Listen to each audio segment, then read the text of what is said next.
Hello আমেরিকায় আপনাদের সবাইকে স্বাগত জানাচ্ছি। আমি শেহজিন চৌধুরী। কেমন আছেন সবাই?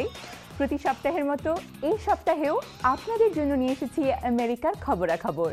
এখানে কি হচ্ছে, এদেশের মানুষ কেমন আছেন, এখানকার বাংলাদেশিরা ভালো আছেন তো? সব খবরই আছে আজকের পর্বে।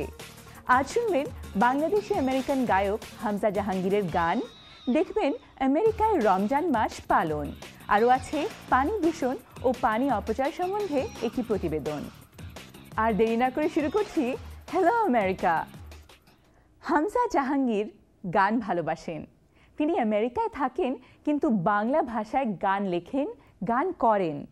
কিছুদিন আগে মুক্তি পেল তার অ্যালবাম কোথায় যাব। তার কাছেই জানতে চাইলাম তিনি কোথায় যেতে চান, তিনি কি বললেন। শুনুন তার কথা, তার গান।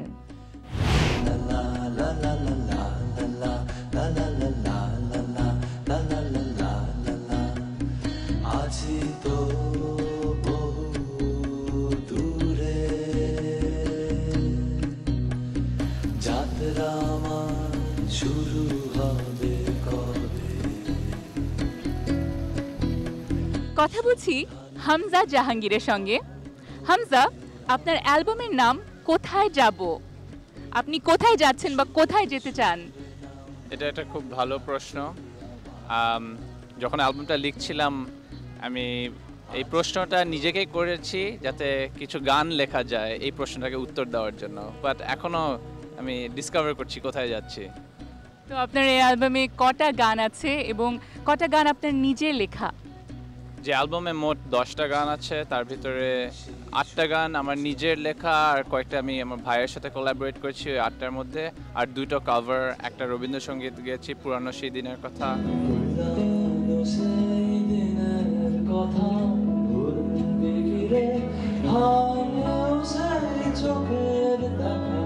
গান লেখাটা বেশি কঠিন না গান গাওয়া, নাকি দুটোই সহজ কাজ? দুটোই কঠিন কাজ। গান লেখা আর গান গাওয়াটা মানে সেপারেট, আমি সেপারেট করি না, একসাথেই করি। গান আমার লেখার প্রসেসটা হলো গান গেয়ে গিয়ে আমি গানটা লিখি।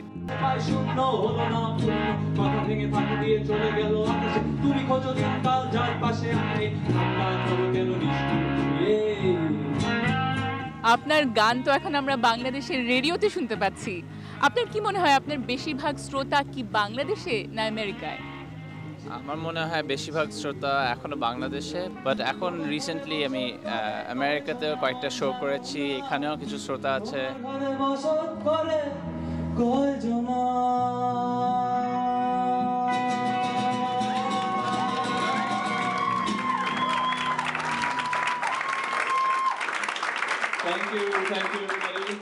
গান গাওয়ার অনুপ্রেরণা কার কাছ থেকে পেয়েছেন? আমি ছোটবেলা থেকে আমার বাবাকে দেখেছি। আমার বাবা গিটারিস্ট ছিল, তো ডেফিনেটলি আমার বাবা ছিল ওয়ান অফ মাই মেজর ইন্সপিরেশনস।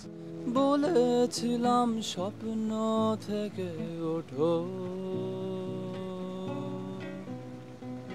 নিভিয়ে সব আলো রাতে, ভোরবেলা পাবো নতুন।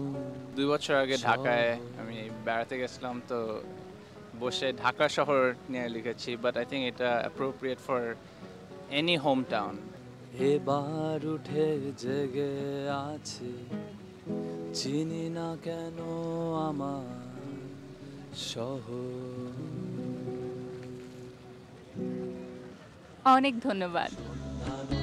তুমি ফাঁকি দিলে আমার।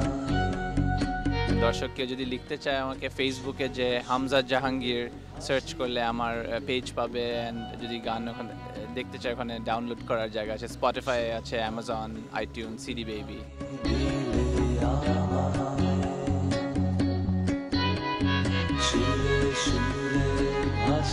আমরা আশা করছি আপনার এই অ্যালবাম অনেক জনপ্রিয়তা পাবে। আমাদের শুভকামনা আপনার সাথেই রইল।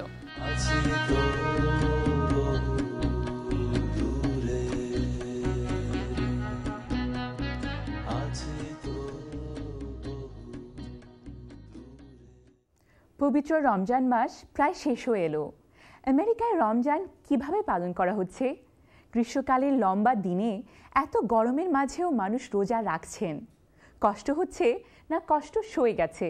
আজ কারিনা চৌধুরী তাই জানাবেন। এবছর আমেরিকায় প্রচণ্ড গরম পড়েছে আর দিনগুলো অনেক লম্বা। রমজান মাসের রোজা রাখা আমেরিকান মুসলমানদের জন্য একটি চ্যালেঞ্জ হয়ে দাঁড়িয়েছে, কিন্তু তারা বলছেন তারা রোজা রাখা বন্ধ করেননি আর কষ্টও সয়ে গেছে। গরমের ছুটিতে মালিক নাবু খেলাধুলা করতে ভালোবাসে, কিন্তু সে রোজাও রাখছে। আবিদ বায়ুর সেই একই কথা, কিন্তু সে একটি স্পোর্টস টিমে খেলে যা খুব চ্যালেঞ্জিং। তাই যখন বড় ধরনের খেলা হয় তখন সে অন্যান্য মুসলমান খেলোয়াড়দের সঙ্গে ইফতার করে। আবিদের বোন সাবরিনা জানালো, গরমের ছুটিতে রোজা রাখা খুব সহজ। স্কুলে যেতে হয় না, দেরি করে ঘুম থেকে ওঠা যায়। সিরাজ জারবি জানালেন, তার যেসব বন্ধু বান্ধব মুসলমান না, তারা বুঝতে পারে না কিভাবে সে সারা দিন না খেয়ে থাকছে, এমনকি পানিও না। তারা অবাক হয়ে যায়। সিরাজ ও তার পরিবারের অন্যান্য ছেলেমেয়েরা পবিত্র রমজান মাসের গুরুত্ব বোঝে। তারা জানে তারা শুধু কয়েক ঘন্টা না খেয়ে থাকছে, কিন্তু কত গরিব মানুষ সারা বছর ভালোভাবে খাবার পায় না। যদিও ছোট ছেলে মেয়েদের রোজা রাখার কোনো করার নিয়ম নেই, তবুও নরিন নাবু রোজা রাখে, নামাজও পড়ে। তার বয়স মাত্র 9 বছর। এই পবিত্র মাসে পরিবার পরিজন সবাই একসঙ্গে ইফতার করেন। রাত 8টা বাজছে, ইফতার সময় প্রায় হয়ে গেছে। সবাই প্রস্তুতি নিচ্ছেন রোজা ভাঙার। আমরা এসেছি ভার্জিনিয়ার জনপ্রিয় রেস্তোরাঁ কাবাব প্যালেসে। এখানে আমরা ধর্মীয় বিশ্বাস, যদি আপনি কাউকে রোজা মানুষ করে কাউকে যে ইফতার করান, আপনি সেম সওয়াব পাবেন, যে আপনি যতটুকু সওয়াব পাবেন আপনি রোজা রাখলে। সেই বিশ্বাস থেকে আমার মালিক সবসময় ইফতার আয়োজন করে থাকে প্রতি বছর। এখানে জিজ্ঞেস করলাম রোজার মাসটি কেমন যাচ্ছে, লম্বা দিনগুলো কি তাদের ক্লান্ত করছে। In the afternoon I try not to go out. It's really hot and try to use AC as much as I can and get rest.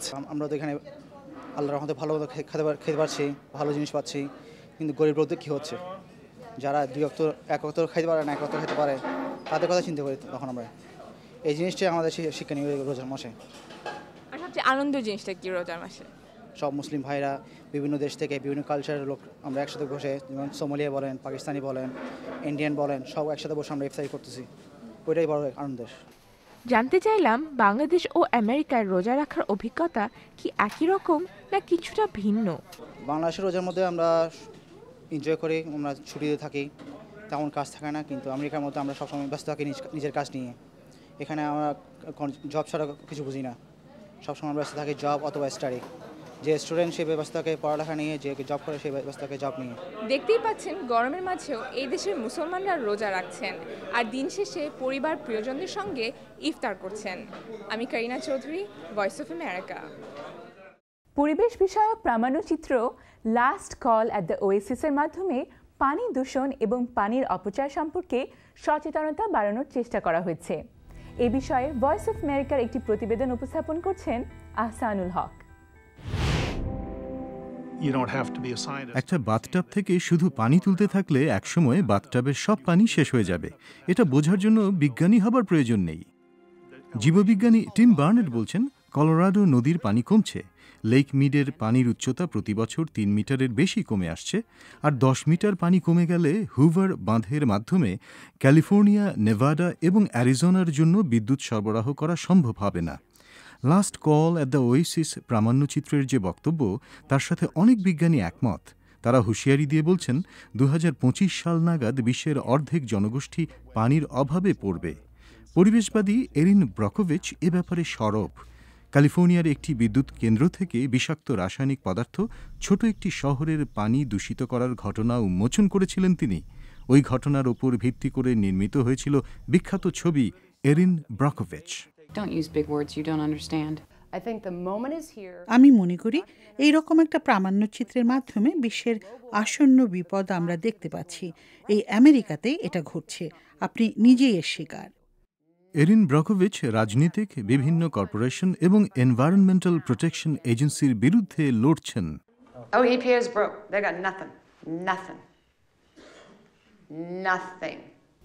I always thought the EPA was going to be there for us.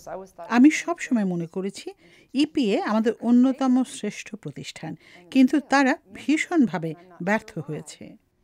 EPA এ ব্যাপারে মন্তব্য করতে অস্বীকার করেছে, তবে এক বিবৃতিতে তারা বলেছে তারা পানি দূষণ কমাতে পরিবেশসম্মত অবকাঠামোকে উৎসাহিত করছে। প্রয়াত সেনেটর টেড কেনেডির এক ছেলে রবার্ট এফ কেনেডি জুনিয়র নির্মাণ করেছেন আরেকটি ছবি, তার নাম grand canyon adventure river at risk.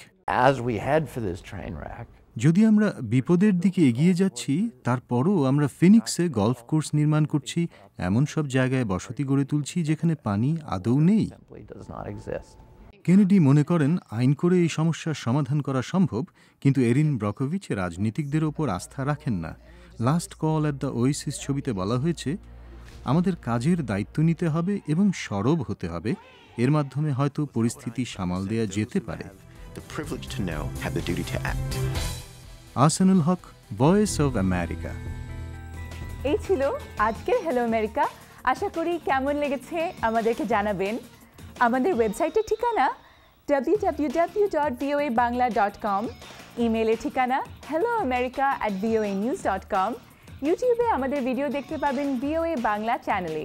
আমরা ফেসবুকেও আছি, VOA বাংলা ফেসবুক ফ্যান পেজে আসুন, আপনাদের মতামত জানান। আগামী সপ্তাহে আবার দেখা হবে। আজ এখানেই বিদায় নিচ্ছি। আমি শেহজিন চৌধুরী, ভয়েস অফ আমেরিকা।